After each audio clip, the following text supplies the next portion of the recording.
NFL season. And they have Patrick Mahomes in the top slot with Tom Brady in second. Aaron Rodgers closes out the top three, and Russell Wilson is ranked at fourth. So, Shannon, do you agree with this ranking? Tell me. I probably would have put Rodgers and Wilson in front of Brady, Skip. I think the thing is the uncertainty what's going on with Aaron Rodgers. Is he going to be in Green Bay? Is he going to get traded? So for me, I probably would have went Mahomes, Rodgers, Russell Wilson, Tom Brady. But Tom deserves to be up there. And everybody keeps saying, well, Tom is going to be so much better in year two in this offense than he was the previous year. But does anybody think Mahomes will get better? Does anybody think Rodgers will be better in year three in LaFleur's offense? Does anybody think Russell Wilson? Russell Wilson just does Russell Wilson things every year. 500-600 rush up. You know, he doesn't run the ball like he did early in his career, but his legs are still dangerous. Throws 30, 35 touchdowns every single season and wins a bunch of ball games. DK Metcalf, Tyler Lockett only going to improve. So for me, I probably would have went Mahomes, Aaron Rodgers, Russell Wilson, Tom Brady, but that should be the top five. Maybe Josh Allen, and I think they had Deshaun Watson at the fifth spot. But Rodgers is the reigning MVP, and that's what we're basing on. The season. We're not talking about the end result and who's going to win the Super Bowl. That's not what Pro Football Focus did, Skip Bayless. So don't be coming here with your shenanigans, because I know what you're up to. It's all about the regular season. Attempts, yards, touchdown, completion percentage, QBR. Because if I'm not mistaken, last year QBR, Rodgers was 1, Mahomes was 2, Russell Wilson was 8, Tom Brady was 9. So with that being said, I would make a slight, well, you know what?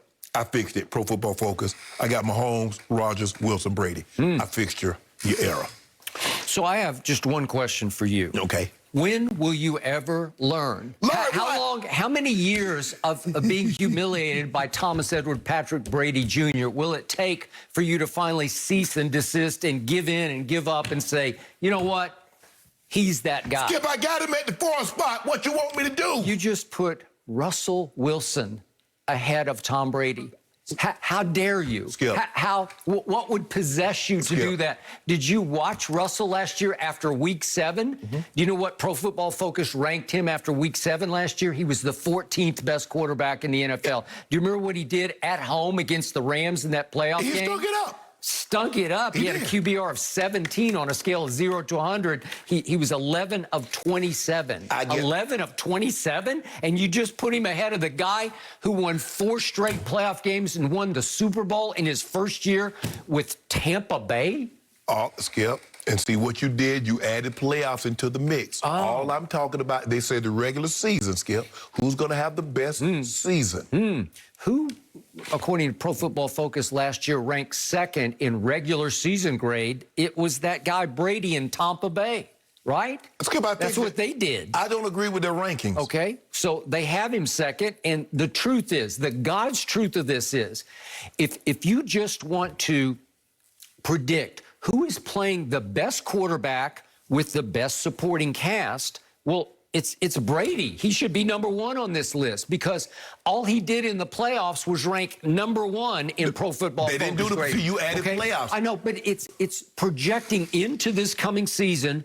Who's the best quarterback? Well, it's Brady. It's by far. It's not even close. Can I ask you a question, Skip? So are you going to disregard his second half against Green Bay? Did you just disregard that? The 3 interceptions.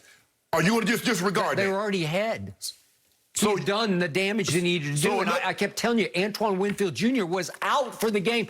They did not have their start. They lost both their starting safeties. You see what you did, Skip? And Brady's saying, I'm going to throw jump balls in the 3rd quarter and early in the 4th to try to get us the definitive lead that they will not be able to come back from, because he does respect Aaron Rodgers at Lambeau. And what did Aaron Rodgers do right on schedule in the 4th quarter? He stunk it up. But Skip, you just gave Brady a pass that you would never give any other quarterback. He won the game. Skip, I'm not saying that, but I'm saying if any other quarterback would have had that lead and just start willy-nilly turning the football over, you would have crucified him. I'm not saying that they didn't win the game. We know they won the game because they won the Super Bowl, so they had to win the championship game. But let's not pretend that he played lights out the entire game of the NFC Championship game, because he didn't. Who was playing the best quarterback at the end of the year last year? It's not even close. Skip, Sorry. Prior to the Super Bowl, it's hard for me to say that Tom Brady was playing better than Aaron Rodgers and Patrick Mahomes.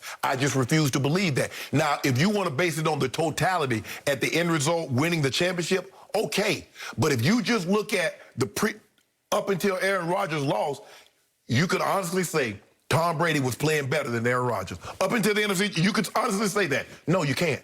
Well, yes, I could. Well, how could you not say that? He'd beaten him head-to-head. It was 38-10 when they met during the regular season, right? But how many games And Aaron Rodgers was, but you want to talk about stinking it up, he almost threw 2 straight pick sixes at Tampa Bay. Skip, if I got a higher completion percentage, higher QBR, more touchdowns, fewer interceptions, I mean, how did you play better? I had the #1 seed throughout the entirety of the playoffs. So I'm trying to figure out how you play better. So what had he done? He'd beaten a Rams team at home with a backup quarterback in place of a Jared Goff. You beat Tyler Heineke.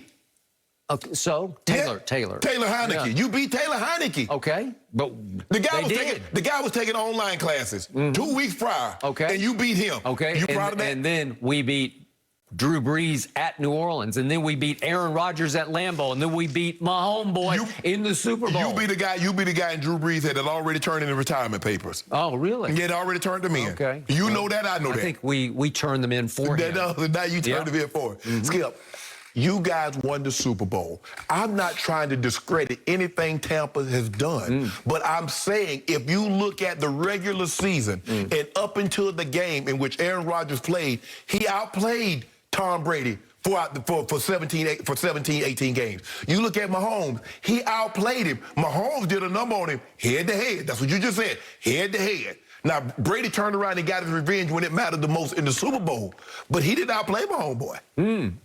Well, he's played him twice in playoff games and outplayed him both times. No, he did not play him. No, he did not play. No, that first game in Skip. That first game in Kansas City, my homeboy did a number on him. Did a number on him? Do you remember 3 straight 3rd and 10 conversions in overtime? But how that and you think Mahomes played better than Brady? Stop. Skip, you remember now, Mahomes was down. They were down.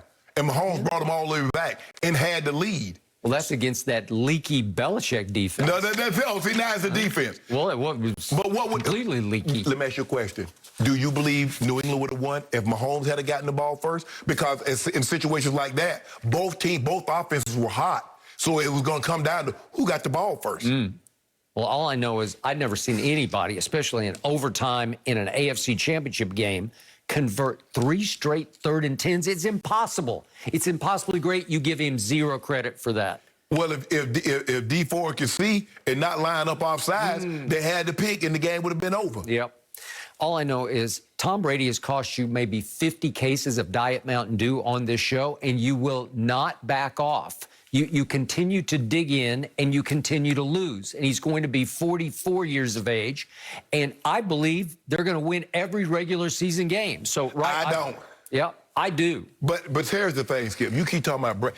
I would love to see the situation if I were to take Mahomes and put him behind that offensive line, and I were to take Rodgers and put him behind Tampa's offensive line, and then I want Brady to have to face what Rodgers and Mahomes face. So do you believe if we flip it and the pass rush is on Brady like it was on Rodgers and Mahomes, you think Brady winning that game? Here's the flip. If I'd sent Patrick Mahomes to Tampa last year in the middle of the pandemic with no preseason games, all virtual, and I threw him in with a 7-9 team known as the Succaneers because their franchise had the worst winning percentage in sports over their history. If that happened to Mahomes, there's no way he would have done what Brady did. Skip, you keep saying the Succaneers, and we know their history. But you're making it seem as if they were devoid with talent. They were not. That's why Brady went there. A lot of teams have talent, and a lot of teams finish 7-9. It's just like Peyton. Peyton went to Denver because he saw they were loaded. They had a young and up-and-coming defense, and they were loaded with skill position. Wide receivers, tight ends, and the offensive line had Ryan Clady. They traded for Vasquez, so they had a nice offensive line. So let's not pretend that Brady went to a team that was the equivalent in talent as what he left in New England, because that's not true. That's not true. But Tebow had turned around the Broncos. Well, he had. You know it, and I know it. They were 1-4 under Kyle Orton, and then Tebow turned them around and won division in a playoff game, right? Had Jameis been